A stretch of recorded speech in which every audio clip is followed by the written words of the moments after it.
Hello guys, most welcome is Ayurveda. और आज के लेक्चर में हम कवर करेंगे राजक्षमा डिजीज को।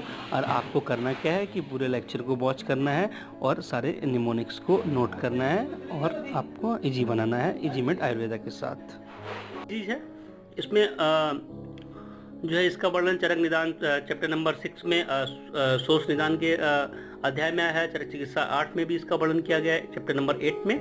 It's mention in chapter number 8 इन चरक चिकित्सा एंड मेंशन इन चरक निदान 6 चैप्टर सोर्स निदान। ओके, तो नेक्स्ट पूर्व रूप ऑफ द नेक्स्ट पहले मैं इसमें बात करता हूँ जो इसके इसको क्या क्या कहा गया है। इसके जो महागद एंड रोगराज एंड महाबला अकॉर्डिंग टू सुश्रुत एंड रोगराज एंड महागद राजक्षमा को कहते हैं।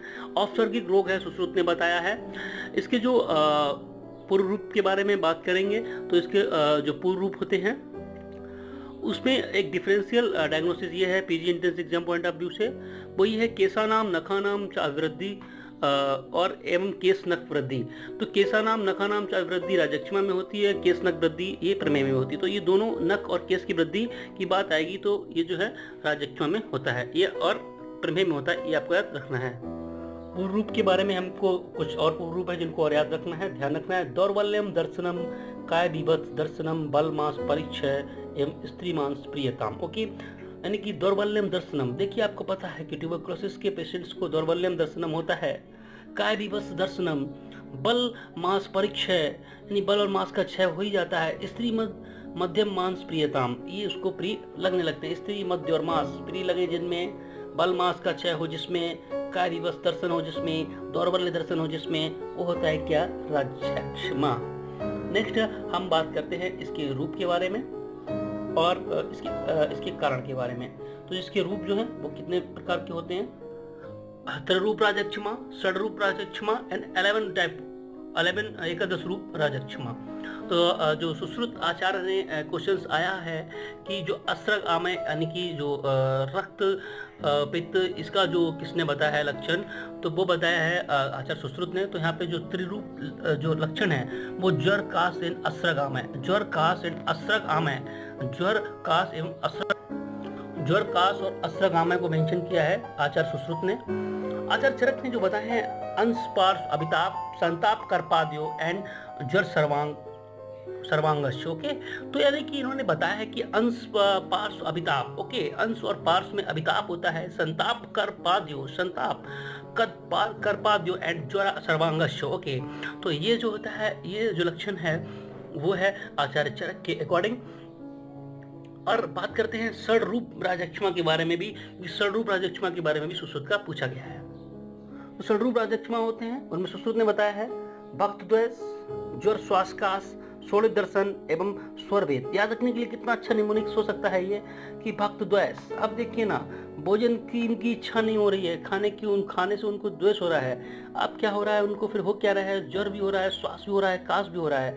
अब खाओगे पियोगे नहीं यार तो स्वरभेद तो हो ही जाएगा। और ऐसे में क्या होगा, तुमको शोणित ही दर्शन होगा। सुश्रुत से शोणित दर्शन और स्वरभेद आपको याद रखना है। सुश्रुत से श्वास, शोणित भेद, सुश्रुत से श्वास, शोणित दर्शन, स्वरभेद, साथ में भक्त द्वेष और काश। ओके, चरक की जो लक्षण है वो काश, ज्वरपार, शूल, स्वरभेद, स्वर एवं वर्चोगत एवं अर्ची। ठीक है ना, तो इन्होंने बताया है काश, ज्वर एवं पार्शूल, स्वरभेद, वर्चोगत एवं अरुचि।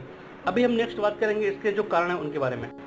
4 टाइप्स के इसके जो पॉजिटिव फैक्टर्स होते हैं वो ये है डिस्मासन, एथाबल, बेग संधारण और क्षयजन। इनको याद रखने का जो कोड है वो बहुत अच्छा है निमोनिक्स, वो है विषमता से बेग के बल का क्षय हो गया। विषमता के कारण बेग के बल का क्षय हो गया, यानी कि विषमता मतलब विषमासन, बेग का मतलब बेग संधारण और बल का मतलब एथाबल और क्षय का मतलब जो होता है वो क्षयजन। ओके, तो आप क्योंकि ट्यूबरकुलोसिस को राजक्षमा को सबने ब्रीफ में पढ़ा है तो मैं जो सारे निमोनिक्स टाइप हैं वो इस लेक्चर्स में बता देता हूँ। बाकी तो आपको अच्छे से पता ही है। कहीं भी अगर आपको कुछ भी समझ में नहीं आता तो आप कमेंट बॉक्स में जरूर पूछिएगा मुझसे। क्षय 2 प्रकार का बताया गया, एक अनुलोम क्षय और प्रतिलोम क्षय। जो कि अनुलोम क्षय होता है इसमें रसवायु स्रोतस जो इफेक्टिव होता है, और इसमें जो है प्रतिलोम क्षय होता है वो शुक्रजन्य होता है, ये आपको याद रखना है। आचार्य सारंगधर ने 5 टाइप के बताए हैं राजक्षमा के भेद। BP के एंटीडियस मतलब बात कप और तदोदक एवं उराछत को भी माना है इन्होंने भेद। और नेक्स्ट जो है अब बात करते हैं इसके थोड़ा सा पर्याय के बारे में एक बार बात कर लेते हैं और इसके बाद करते हैं इसके ट्रीटमेंट के बारे में सीधे बात। तो इसकी जो पर्याय है KY JSRD और 6, यानी कि इससे क्या क्या होता है, क्रोध, एक्ष्मा, ज्वर, शोष, है ना, इसकी जो पर्याय है। इसके बाद राजक्षमा और 6, ठीक है, तो ये इसके पर्याय हैं। नेक्स्ट साध्यता और साध्यता के बारे में, तो मांस बल युक्त जो रोगी होता है वो साध्य होता है, और असाध्य कौन सा रोगी होता है, जिसमें मांस बल का क्षय होता है और साथ में वो त्रिरूप, षडरूप और एकादश रूप युक्त होता है, वो होता है असाध्य। मांस बल युक्त जो रोगी होता है वो होता है साध्य। अब बात करते हैं हम इसके ट्रीटमेंट के बारे में। इसके लिए आचार्य चक्रपाणि ने एक बहुत अच्छा श्लोका बताया है, छत्रम छात्रम छागम छागम मासम पश्चागम सर्पी सरकरम छागो उपसेवासैनम छाग मध्य तु यक्षमनुत। ओके, ये आपका रखना, जब छागम मासम पश्यम छागम सर्पे सरकरम और छागो उपसेवा और शयनम छाग मध्य तु यक्षमनुत, ये आपको याद रखना है। ये आचार्य चक्रपाणि ने अक्षमा के संदर्भ में बोला है। हाँ, इसके जो पॉजिटिव फैक्टर्स हैं वो थोड़ा सा रह गए थे, वो मैं आपको बता देता हूँ।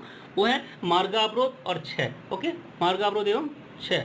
अब बात करते हैं इसके ट्रीटमेंट के जो योग हैं वो कौन कौन से हैं, उनके लिए क्या क्या निमोनिक्स, बहुत प्यारे से दो निमोनिक्स हैं हमारे। वो तो निमोनिक्स ये हैं कि गुंडे बसंत में मालती को घोड़े पर बिठाकर वास करते हैं। भाई गुंडे जो होते हैं ना, वो बसंत में मालती को घोड़े पे बिठाकर वास करते हैं। और दूसरा ये है कि जो शीतल की जवानी का बल देखकर तो जीवन दुर्लभ ही है। शीतल की जवानी इस कदर है कि उसका बल देख के जीवन तो दुर्लभ हो गया है। और साथ में जो गुंडे हैं ना, गुंडे बसंत में मालती को जो घोड़े पर बिठाकर वास करते हैं, तो इससे हम डिकोड करते हैं इन कोडों को जो योग में हैं। तो बहुत प्यारे से कोड हैं, आप एक बार नोट कर लीजिए। गुंडे बसंत में मालती को घोड़े पर बिठाकर वास करते हैं और शीतल की जवानी का बल देखकर जीवन तो दुर्लभ हो ही गया है। तो पहले शीतल की जवानी का बल देखकर जो जीवन दुर्लभ है ना, इसको पहले डिकोड करते हैं। उसको डिकोड इस तरह से करते हैं। शीतल की जवानी का बल देखकर जीवन दुर्लभ है कि मतलब हो गया सी, मतलब जो शीतोपलादी चूर्ण। ता का मतलब जो होता है आप नोट करिएगा, क्योंकि मैंने इसमें नहीं नोट यहाँ पे नहीं दिखाए, आपको याद रहे इसलिए मैंने सिर्फ कोड दिखाया है। सी का मतलब जो होता है शीतोपलादी चूर्ण। ता से होता है तालिसादी चूर्ण। ओके, यानी कि सी मतलब जो होता है शीतोपलादी चूर्ण। तल का मतलब होता है तालिसादी चूर्ण।